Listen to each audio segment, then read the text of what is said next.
অনুষ্ঠান বাড়ির মতো আলু পটল চিংড়ির তরকারি বানানো কতটা সহজ এই ভিডিওটা দেখুন এবং ভালো লাগলে চ্যানেলটাকে সাবস্ক্রাইব করুন। প্রথমেই কড়াইয়ের মধ্যে সর্ষের তেল দিয়ে তেলটা গরম হয়ে গেলে কেটে রাখা পটলগুলোকে লাল লাল করে ভেজে তুলে নিন এবং ওই তেলের মধ্যে দিয়ে দিন কেটে রাখা আলু, স্বাদ মতো লবণ ও 1 চামচ হলুদ দিয়ে আলুটাকেও বেশ কিছুক্ষণ লাল লাল করে ভেজে তুলে নিন।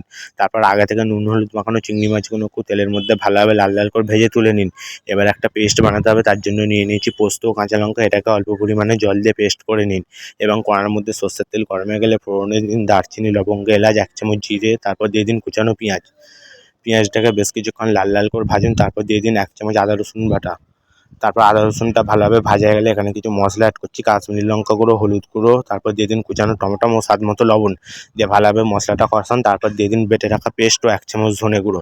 মশলাটা কষানো হয়ে গেলে ভেজে রাখা আলুগুলো দিয়ে আলুটাকেও বেশ কিছুক্ষণ কষান। তারপর দিয়ে দিন ভেজে রাখা চিংড়ি মাছ ও পটল ও চিংড়ি মাছটাকেও আরও কিছুক্ষণ কষান। তারপর সেদ্ধ করার জন্য পরিমাণ মতো জল দিয়ে দিন। তরকারিটা যখন ফুটতে শুরু করবে ফাইনালি ফিনিশ করুন উপর দিয়ে গরম মশলা ও ঘি দিয়ে।